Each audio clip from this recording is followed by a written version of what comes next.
mostrar alguma coisa aqui da visão estrutural de restauro. Tá? Eu vou tentar costurar um pouco essa palestra, porque ela está meio descosturada, tá? Mas eu acho que a gente vai conseguir mostrar alguma coisa aqui do trabalho que a gente faz nessa área. Tá? Primeira coisa é a dificuldade nos trabalhos de restauro na engenharia e a diferença entre restauro, propriamente, e reforço nas estruturas. Tá?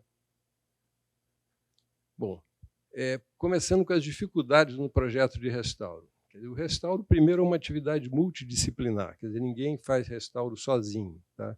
Então, a gente trabalha com algum restaurador e a gente faz parte de uma equipe para tentar fazer alguma coisa nessa área. Tá? E, às vezes, é bem difícil. Tá?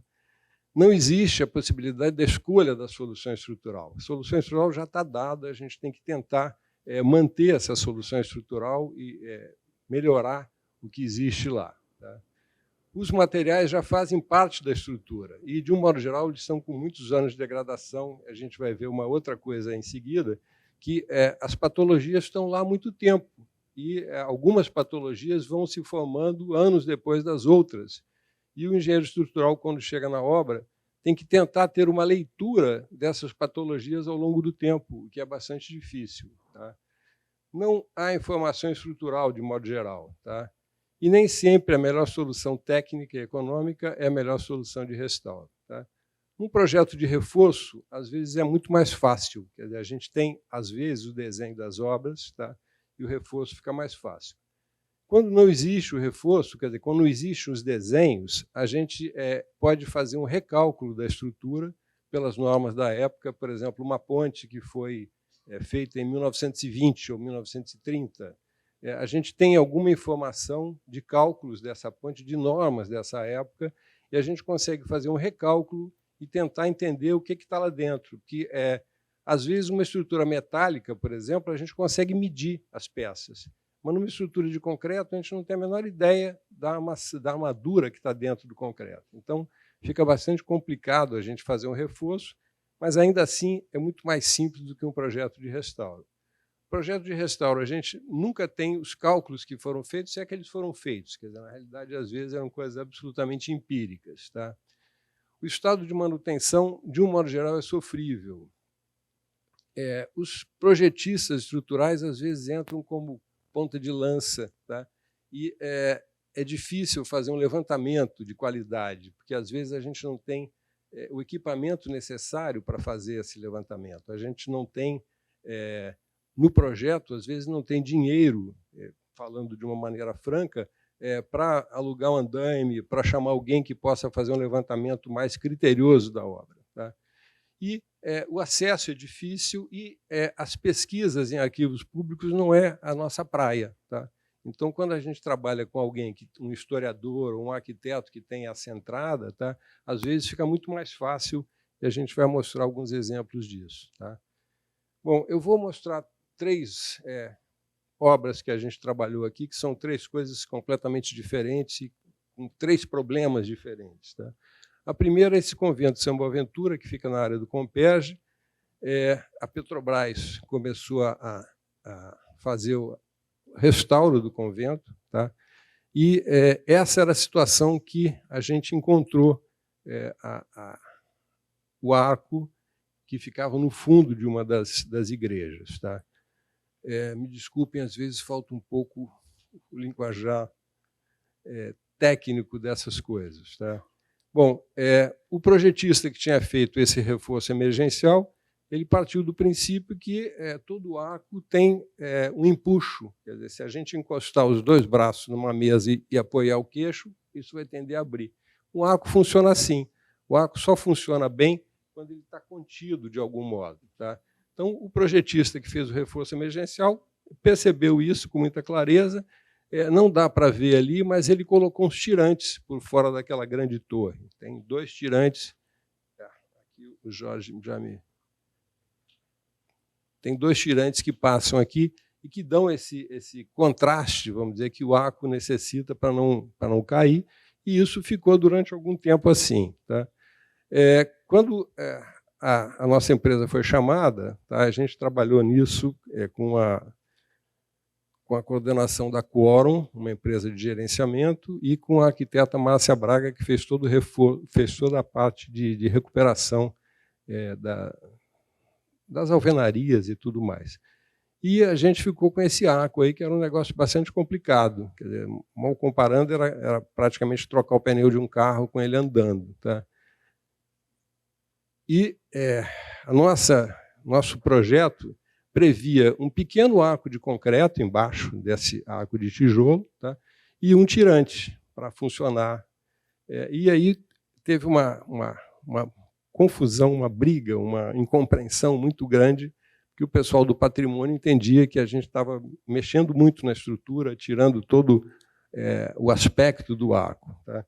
Então, acabou o reforço ficando assim. Tá? Isso é o que está lá. Tá? Esse é o projeto que a gente propôs, mas não foi fácil conseguir chegar nesse ponto. Tá? Um dia, no campo, com a discussão com arquitetos do IPHAN, o meu argumento foi o seguinte: bom, a responsabilidade técnica é minha, então ou fica assim, ou vocês fazem outro. Tá? Ficou assim. Bom, esse é um outro caso, que agora a minha briga não foi com os arquitetos, foi com o engenheiro. Tá? O telhado da Igreja do Carmo pegou fogo, e o refazimento desse telhado foi com uma estrutura metálica. Tá? E o telhado tinha a igreja tinha um forro abobadado. Tá? E o aspecto dessa estrutura é exatamente para acomodar o forro. Tá? Então, foi feito exatamente em aço, o que era original de madeira, para poder acomodar o forro. Tá? Apresentando isso numa palestra, um engenheiro me criticou. Mas isso aí não funciona bem. Eu sei que não funciona bem, mas era o que a gente podia fazer para não ter o tirante aparecendo no meio do teto, tá? E para acompanhar o que era original. Tá?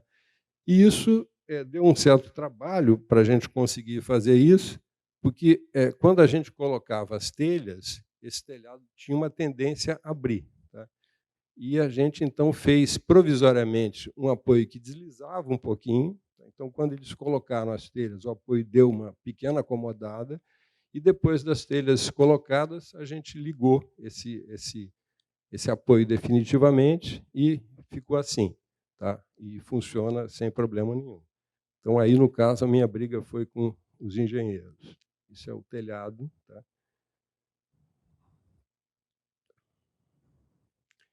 E, finalmente, a terceira, que essa a gente brigou com o pessoal da Secretaria de Cultura do Paraná. Tá?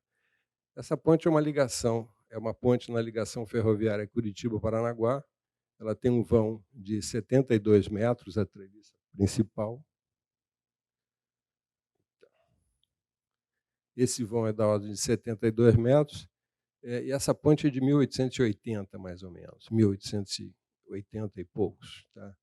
E, há uns 10 anos atrás, houve um acidente, um trem da ALL, tá, que era a concessionária da época, e que derrubou este pilar, este pedaço desse vão, e esse pedacinho aqui ficou em balanço. Tá?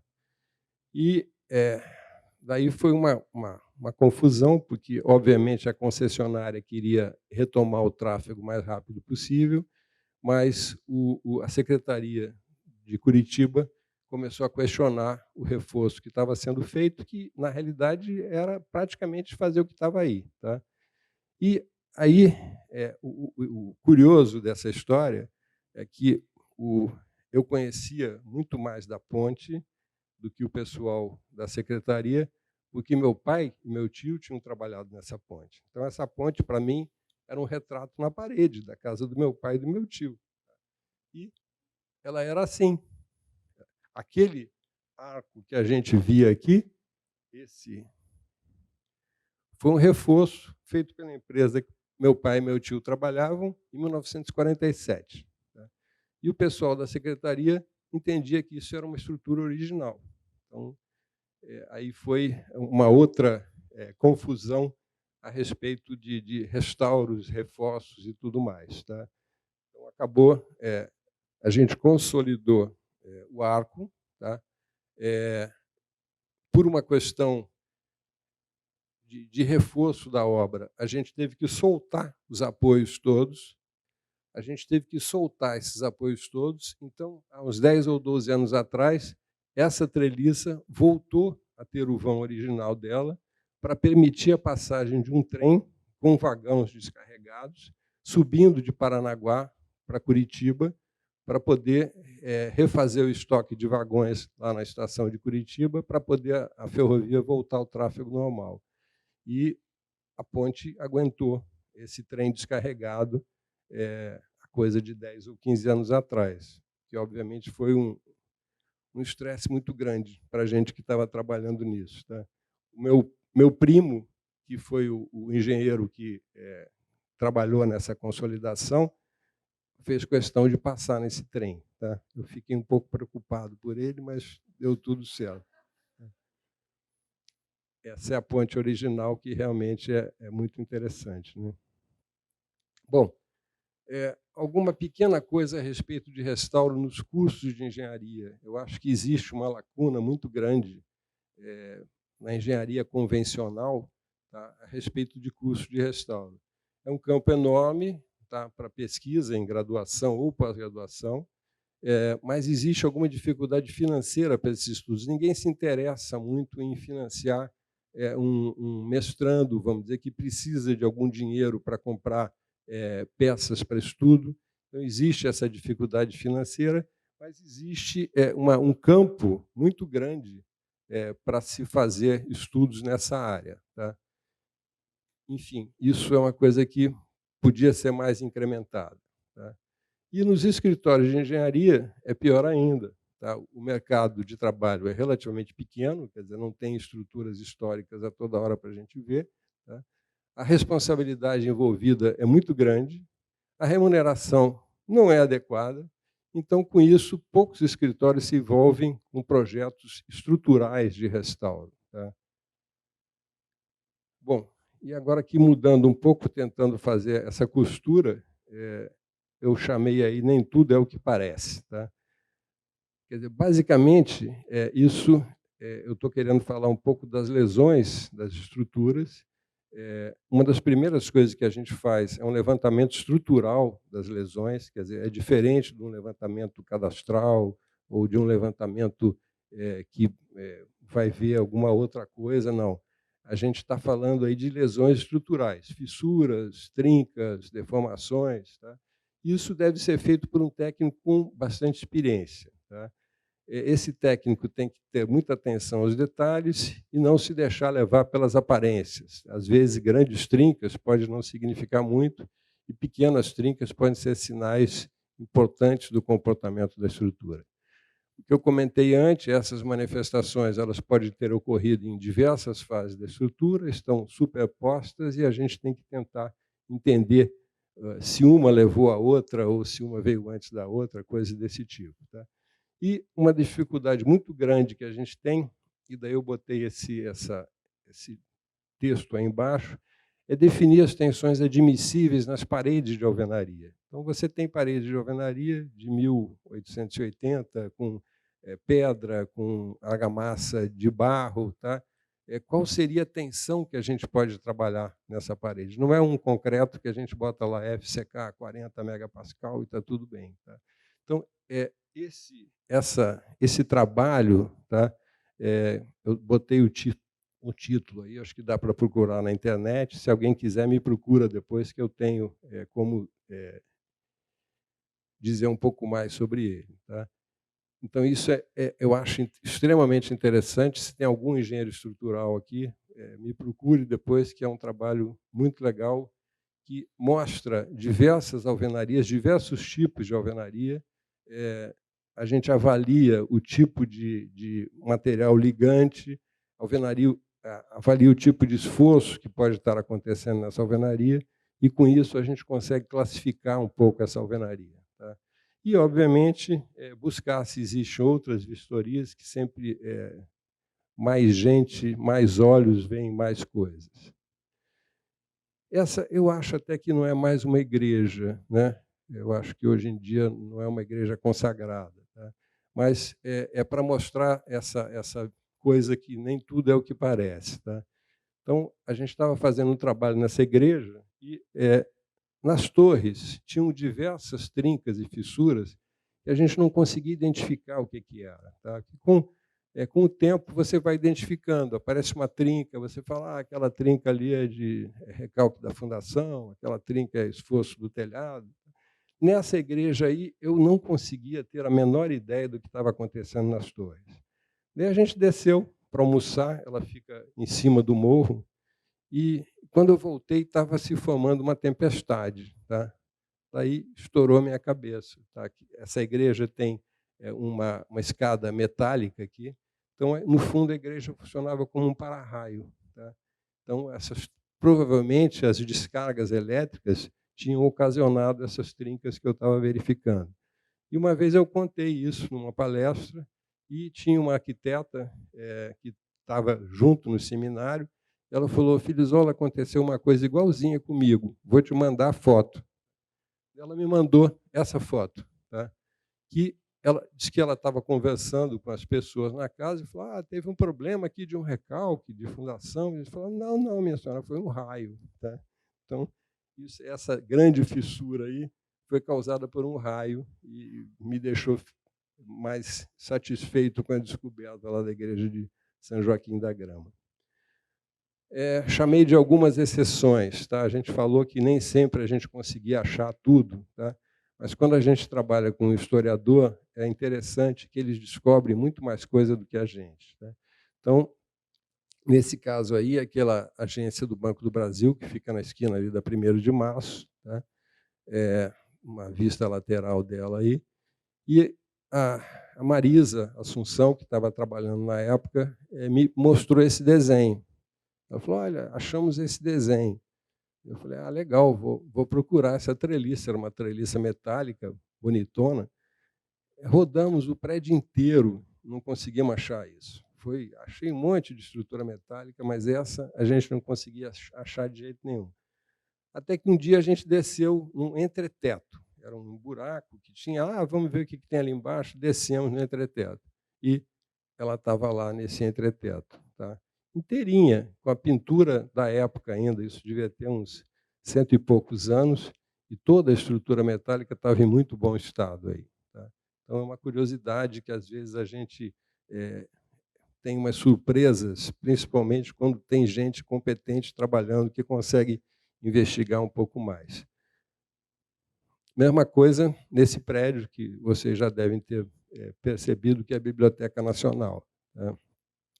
A biblioteca, curiosamente, é toda em estrutura metálica. Às vezes as pessoas não sabem isso, mas o engenheiro, que era um general, que me foge o nome agora, tinha estudado nos Estados Unidos e, como era uma obra pesada, ele fez com estrutura metálica e revestiu toda a estrutura metálica por causa do incêndio. Tá? Então, E, curiosamente, nesse caso, infelizmente não vai dar para ver muito, mas tinha uma cópia, né, uma blueprint aí, onde você consegue, com algum cuidado, ver as estruturas metálicas dentro das colunas de alvenaria. Tá? Bom, prospecções quando é possível, quer dizer, nem sempre a gente consegue fazer prospecção, tá? Mas quando é possível, é bom. Tá? Então, por exemplo, aí, nesse mesmo Banco do Brasil, a gente viu, e daí o olho começa a ficar treinado, a gente acha umas fissuras que são paralelas a uma determinada direção. Eu já tinha encontrado essa estrutura no Palácio Mourisco, da Fiocruz, e no prédio da Sexta também tem esse tipo de fissura. Tá? E, na realidade, é um sistema de vigas metálicas e um tijolo cerâmico dentro que, aparentemente, ele é articulado. Quer dizer, isso deve entrar de um determinado jeito e deve sofrer um pequeno tranco para ficar no lugar, e depois essa parte aqui de cima fechada com argamassa, alguma coisa assim, e permite até que se faça um piso de madeira em cima disso. Tá? Então, esse sistema é interessante e diversos prédios aqui no Rio de Janeiro têm esse sistema. Tá? O problema é entender bem esse sistema, porque, nesse caso aí, as pessoas estavam cortando todos os tijolos, tá? E, se por pouco, não derrubaram esse pedaço aí. Tá? Então, bom, alguma diferença ainda entre projeto de uma estrutura nova e um projeto de restauro é que a segurança e a economia na obra é o objetivo das empresas de projeto, de um modo geral. As estruturas não podem cair, não podem deformar muito, não podem vibrar de modo desconfortável. E a gente tem que seguir normas de cálculo, norma de aço, norma de madeira, norma de concreto, um monte de norma. Daí a pergunta é, no caso de uma obra tombada, como é que deve ser esse procedimento? Tá? Como é que a gente procede no caso de uma obra tombada? Tá?